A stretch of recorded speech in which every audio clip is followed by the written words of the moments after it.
Welcome to Cybercast 2.0. I'm your host, James Mersall. Today, we traveled to the headquarters of the Department of Health and Human Services to talk with the HHS CISO, Janet Vogel, and the HHS Deputy CISO, Christopher Bollerer. Ransomware is a rapidly evolving threat, and it can be a scary one, especially when you consider that a ransomware attack on a hospital can quite literally be a life or death scenario. Janet, Chris, and I talk about HHS's efforts to make cybersecurity proactive, remaining ahead of ransomware and other threats. We also discuss HHS's information sharing efforts with hospitals and healthcare organizations through HC3, with its counterparts at Veterans Affairs and the Defense Health Agency, and throughout government to ensure everyone can respond to anomalies and threats as quickly as possible. We talk about the IT workforce, what qualities an ideal cybersecurity professional should have, and what strategies HHS is pursuing to close the cybersecurity workforce gap. Finally, we discuss emerging trends in cybersecurity, keeping in mind that while topics like zero trust and AI are all the rage these days, they are based on crucial fundamentals of cybersecurity, like ensuring everyone in your agency understands their role in security and how that relates to your agency's mission, and finding strong data sets for machine learning to develop the right algorithms for AI. Thank you for joining us, Janet and Chris. Let's get started. So, what are your current priorities as CISO and Deputy CISO for HHS, and what challenges do you face in this role? So the areas that we're currently focusing on are cloud and cloud security, emerging technologies and how we apply those, especially applying those in cybersecurity areas, the workforce and our development and enhancement of skills and our employees, and then also customer service is very important and at the forefront all the way across HHS right now. It's great to hear. So how is HHS approaching security and its modernization efforts? So cybersecurity has been moved by the advances in technology very rapidly recently. Some of the areas that we're looking at for the future are enhancing our neural networks and machine learning capabilities. We'd like to do that to help us analyze our threat intelligence data so that we can look forward and be more predictive and move into more of a proactive role with cybersecurity. That's embedded in our IT capabilities, and we're working on applying that right now. As soon as we get some more data back on our first steps, we'll be able to develop a more definite picture for how we're going to apply that in the future. Right. We're also really trying to focus on detecting where the risk actually is. I think tools and technologies like the Continuous Diagnostics and Mitigation Program from DHS have allowed us to deploy a lot of tools and get a less notional sense of where our risk is and a more accurate, actual sense of where the risk is. In a department the size of this, with 87,000 people and 12 different operating divisions, being able to really focus skills, resources, talent on where we know there is actual risk is really key. So, Janet, I wanted to ask a little bit more. You mentioned the importance of taking a proactive approach to cybersecurity. I know that HHS also closely coordinates with the healthcare centers and hospitals and medical groups across the nation. Could you tell us a little bit more about the Health Sector Cybersecurity Coordination Center, or HC3, and how you're working with the private sector to ensure healthcare providers are aware of cybersecurity challenges? Certainly. We are blessed with over 67 laws and regulations that tell us what to do with cybersecurity. And so we had in the past more of a compliance focus. We still have that compliance focus, but part of what our agency, as the sector-specific agency for healthcare, our role as the cybersecurity experts is to help in that preparedness and response for any emergency. And to do that, we have been able to reach out to the healthcare and public healthcare sector and provide information to them that they use in their day-to-day cybersecurity operations. So what we have to do is translate that threat intelligence information into usable and applicable information. We have to translate that into plain English that anybody can use. So our HC3 organization helps with that. They've provided over 100 documents that have gone out, white papers on different topics that we've shared with Department of Homeland Security and all across the federal agency. But we also have, under the Cybersecurity Act, a section called 405D where we actually have a partnership with the private sector, and we run a program that produces information based on that stakeholder input that is very healthcare oriented, and also in their language, how they can do it. We focus on the small and mid-size agencies, although we have information for all of them, hospitals, private practitioners, all the way up to huge healthcare organizations. And we meet with them on a quarterly basis. They have subcommittees that meet so that our products are very useful to them and incorporates all of their input. Right. And those products typically have a technical aspect to them so that the hands-on keyboards folks, can really do something with that information, but a less technical side. I think that translation point that you talked about is really important because we know that there are large healthcare providers and they have IT shops and they have lots of really smart cybersecurity people who can, make whatever changes to the network or install patches, all that kind of good stuff. But the smalls and the medium size organizations don't necessarily have that kind of expertise in-house. So we try to, translate what we're seeing from a threat perspective into something that's meaningful and actionable for the whole myriad of stakeholders out there. Right. We do focus on the small and medium size because the statistics have shown they are often more susceptible to ransomware attacks. So we really want to apply a lot of information there where we'll get a return and they see the benefit. Well, that's great to hear. I know we were talking before the podcast aired. We had Servio Medina on our podcast from Defense Health Agency back in October, and he was stressing the importance of making cybersecurity more operationally meaningful to the healthcare provider and making sure it's in language they understand. And more importantly, why, when their business is primarily saving lives, why they need to take time to do cybersecurity, not as a separate function, but as part of their mission. So it's great to hear that you're enforcing that. Well, and that's an important point too, because you talk about saving lives. We are seeing, ransomware attacks, for instance, that shut down hospitals. So this threat is actually being fully realized to deny patient care. And we're seeing that, especially in the small and mid-sized organizations. So it's not only important to think about cybersecurity and do cybersecurity, it's important to realize that it does get in the way of these folks meeting mission and providing patient care. So what would you say is unique about the HHS compared to other federal agencies in terms of its cybersecurity opportunities and cybersecurity challenges? At HHS, we have a unique position in that with healthcare, it affects everyone. And we protect the healthcare information for 1 in 3 Americans. So number one, we have a huge amount of data, sensitive data also, about individuals, their healthcare, their lives. We also have mission reasons here, mission-oriented programs that are very sensitive. So we have to be on alert on 24/7, 365 basis so that we can see, detect, and respond as quickly as possible. So if we detect a problem, the faster we can react to it, the better. We are able to shut down any type of attack that comes. And if we do that very quickly, it could mean that data is protected, healthcare is provided, and lives are on the line in a lot of these cases. So that is one area. We also have a partnership with other federal agencies. So we share information, we share attack information, and that helps us come together as a team across the federal government. So sometimes we think we are very unique and we have certain aspects to protect that are different.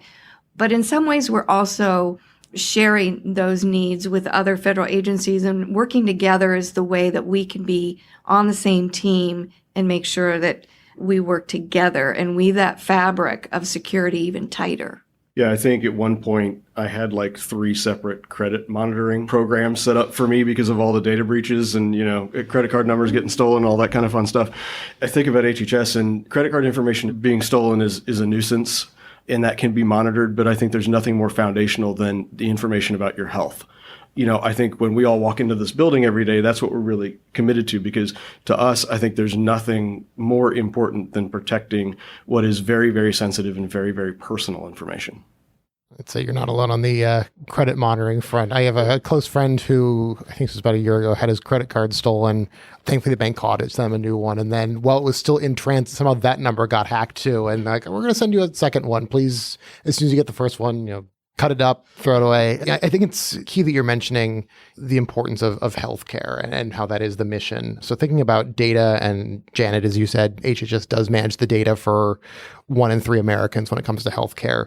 Thinking about patient privacy as well. How are you integrating privacy with security, and why is that important to you? I think privacy, just from a compliance perspective, privacy's been baked in with security for a long period of time. If you look through the process that a system has to go through to prove that it's secure, to be approved to operate within our environment and other federal environments, it's not just cybersecurity that's looked at. There are privacy elements that are considered there too, even in figuring out what the overall sensitivity of the system is. So it's always, those two things have always been put together to a certain extent. Within the department, we have a privacy program that is very well aligned with cybersecurity. We're talking about data. There are privacy elements to data and cybersecurity elements to data and how we protect them. So we tend to do that together very collaboratively. Speaking about collaboration, I think even just yesterday I was hearing someone from the Cybersecurity Infrastructure Security Agency, especially communications, talking about the importance of data sharing, both proactively when you identify a new threat and I'd say a little more reactively when a breach has happened. You mentioned how you're sharing information with other agencies. What strategies are you pursuing in that regard, and which ones have been especially successful for you? We have an arrangement with other federal agencies such as Veterans Administration and Defense Healthcare that we actually sit together in a watch room and share information on a real-time basis.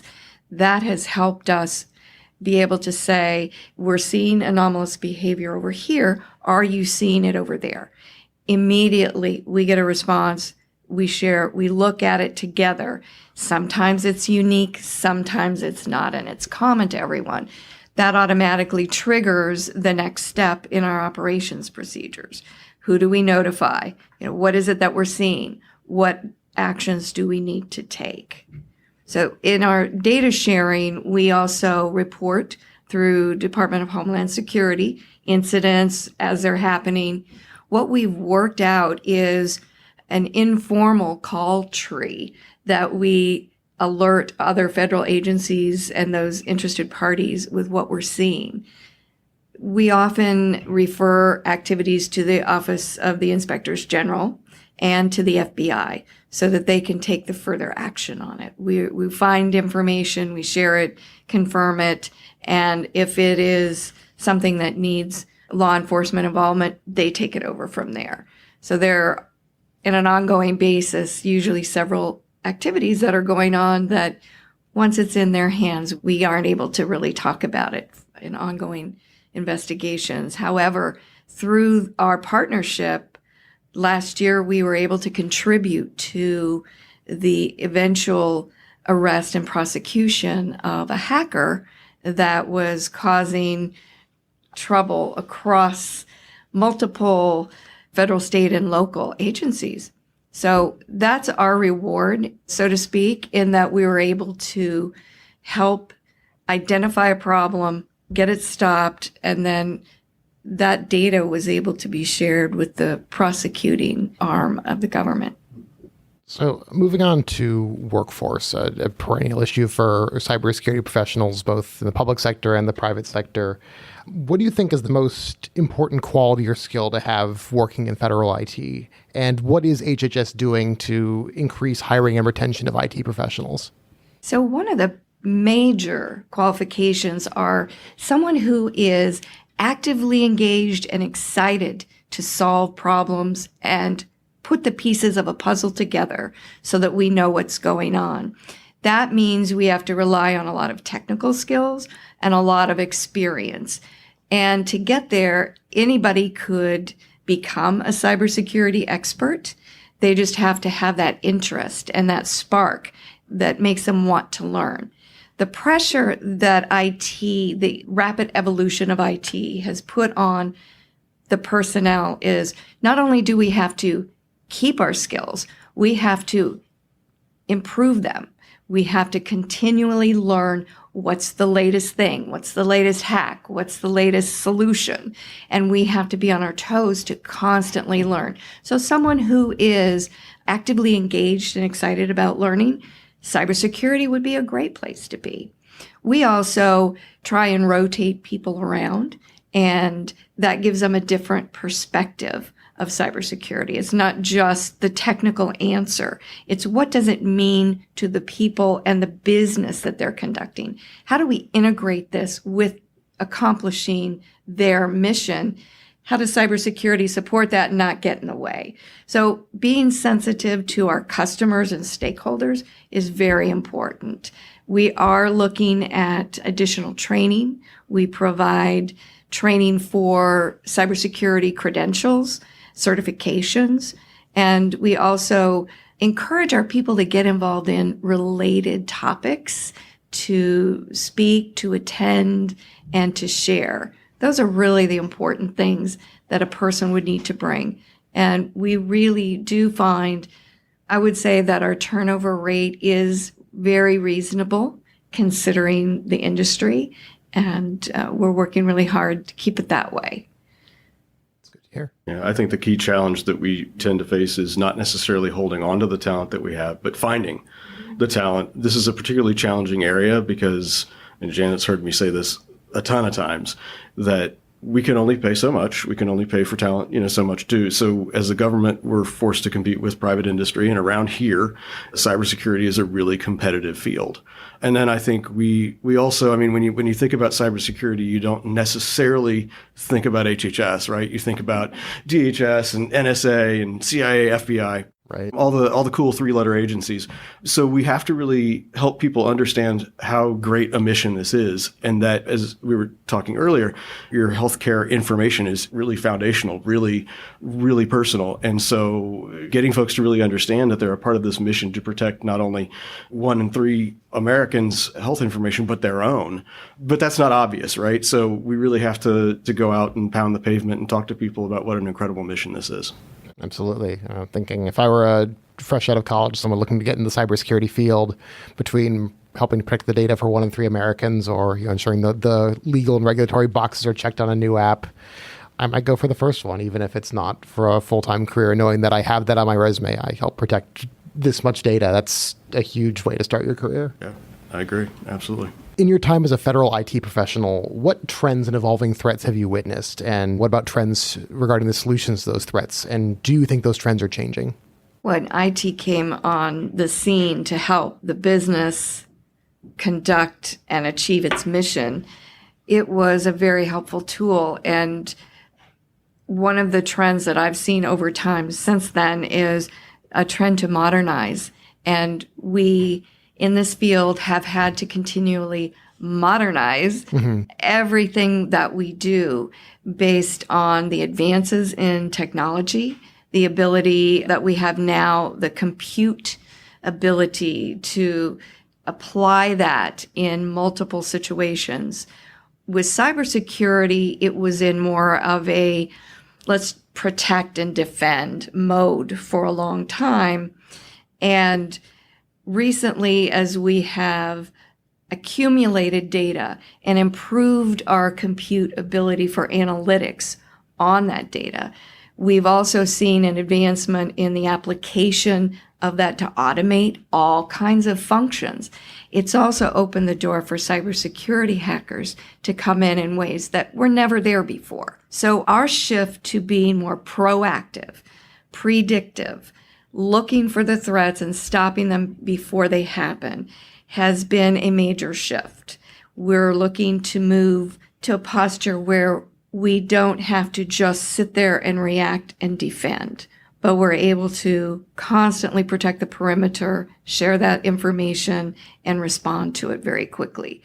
IT and cyber and work have all become so integrated now. It used to be, oh, that's nice. They do IT stuff over on that big box in the corner. Support a tool in a silo. Right. And it was always separate from the business. Now it is an integrated part of the business. You really don't achieve your mission if you don't use IT. And that means there are more threats. That means there are more opportunities to achieve. So what we do is we work to balance those two things. Yeah, two other things going to come to mind. Cloud obviously has been a game changer, especially in the last 10 years. And I think the initial perception was, so you're moving things to the cloud, you're outsourcing your IT, so you're also outsourcing your security responsibilities, but that's not at all the case. So really a lot of focus has been on how do you protect assets in the cloud, data in the cloud. What are your responsibilities versus a cloud service provider? So that's been something that I think folks have tried to get their arms around for some time. And I think with FedRAMP program, other things like that, we're making really good headway. The other piece of that is FISMA was thought up and codified in 2002, and it was a very compliance-based thing. And I think Janet mentioned 67 laws, mandates, things that we're responsible for complying with. But I think there's been this evolution over time that you can have a great compliant security program, but that doesn't mean you have a fantastic security program and you're doing everything you should do in a programmatic sense. So I think there has been this evolution over time that compliance is still important. We still have to satisfy the laws and requirements of those laws, but we also have a responsibility to really enable good risk-based decision making. Risk is not a binary thing, and that's why it's hard because it's subjective. But we can't run a good security program and we can't operate in a secure way without accepting some risk and making really good risk-based decisions. What would you say is a major initiative or challenge in cybersecurity that is not being talked about or perhaps not being talked about enough? I think one thing we should talk more about would be the integration of cyber and our needs as a community through the hiring process and workforce maintenance. We don't talk enough about that impact on the rest of the agency. So, for example, to do what we need to do, we rely on the Human Resource Office. We rely on the Contracts Office. So what we're doing is so pervasive that it's not just one thing. Cybersecurity is in everything. And it affects everything we do. So if our human resources staff doesn't understand the nuances of cybersecurity, that hinders our ability to hire. If our contracts office doesn't understand how cyber and security should be in all of the contracts, not just for us, but for everyone, we rely on them for that. If they have a lack, that hurts us. So what we need to do is talk more to each other about these things and how we can raise all the boats by working together. I think in addition to that too, we do talk a lot about neural networks, about continuous diagnostics and mitigation, about cloud technologies. The thing that I think we still have to focus on in addition to those is basic cyber hygiene. And I don't think we talk about that enough sometimes, because I think if you look at cybersecurity audits across the federal government, you see the same things. But I think everybody knowing what to do, right? I mean, Disney Plus launched last week, and all of a sudden people's passwords and usernames and passwords are getting sold online, mainly because they use the same username and password they use for everything. I think there's still a lack of awareness around some basic cybersecurity best practices that we need to keep talking about. We need to keep hammering on those types of things. Cyber hygiene is important. You know, it's easy to chase the new shiny object, whether that's automation, whether that's a new strategy to hire workforce. But when it comes down to making sure everyone understands the basic level, because a lot of cyber attackers will go for that low-hanging fruit, the person who responds to, the email saying that they're often a little more violent than, say, your long-lost relative has $1 million they want to send you. It's more your cousin has been kidnapped, give us your social security number or to set him free, or but getting down to those basics is... And to that point, I mean, phishing is our number one attack vector, right? Mm-hmm. I mean, we think that exploitation through phishing is accountable for like 70% of the threats that we realize, right? And I think this is one instance in which we've really had a lot of success. We started an ethical phishing program probably 3-4 years ago, and our susceptibility rate, the folks that actually click a link in that ethical phishing message, is between 4 and 7% department-wide. And that's 1 million plus emails that we send out every year. As part of our phishing program, Right. not the real one. Sort of a training exercise. Yes. Right. Actually, Over $1 million a year. And that percentage has been showing a lot of success. It's even trended downward. Good to hear. Right. And we've seen numbers, in the private sector that are far greater than that. So I think this is really a case in which government is doing a good job with leading some of these best practices. Well, I know we're almost out of time, but the final question I want to ask is, looking toward the future, what are you focusing on next at HHS? And are there any challenges you're preparing for in advance or opportunities that you're keeping in mind that you'd like to share? Well, with cybersecurity, it's hard to be as open as we'd like. And what we're working to do is put our strategic plan in alignment with the CIO's strategic plan and that of the agency. And those items about cloud security, emerging technology, workforce, and customer service are going to be at the forefront of everything we do. So we want to make sure that, that's the mantra. Everybody knows that. So with cloud, what are we doing about security in the cloud? What about third-party providers? Emerging technologies. How do we get the behavioral indicators for cybersecurity on mobile devices? Workforce, getting and keeping great people. And then customer support is an area we've recently started to focus on. We've brought training in. We're going to provide more, but it's really putting yourself in that customer's shoes. And what does that feel like? And what are you doing to change that and make it a better experience? We're really looking at that, and possibly some soft skills around what do we know about the related disciplines that we work with. So for example, with human resources, what are the constraints they're under and how can we help make that job easier? With the contracts and acquisitions, how do we ensure that we're really including the right cybersecurity contract language? And how do we make sure people are actually following those things? So we have a little bit more monitoring to do. And I would leave you with a thought: change your password. I always say, change your password. The only thing I would add to that is I think 5 years ago, we really wouldn't have anticipated some of the threats that we face now, because this is a continually maturing and evolving threat landscape. And so I think we have to create, and we are challenged to create, and we are trying to create a flexible and dynamic program that can anticipate the unknown and deal with the unknown. And we need flexible and dynamic people to be able to do that as well. So that's really one of the focuses, is that flexibility and creating a dynamic program that can field the unknown when it happens, because we're going to see something tomorrow or the next day or a year from now that we wouldn't have anticipated now. Right. Information technology only does what it does because of people. And we are really in machine learning. We're teaching the machine. We have to correct it. So as we move forward, the people that are involved are going to be critical to preparing for the future and the new threats.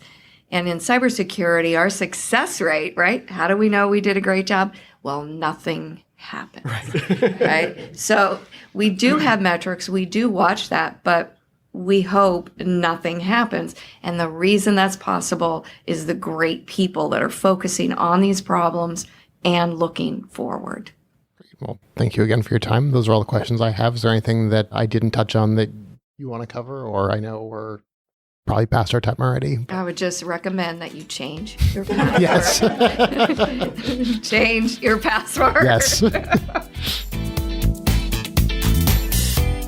Cybercast is a production of Government CIO Media and Research. It is hosted by James Mersall and produced by Amy Kluber. It is edited by Resonate Recordings. For more podcasts, head to governmentcio.com/podcasts. If you're interested in sponsoring a podcast, contact us at sponsor@governmentcio.com.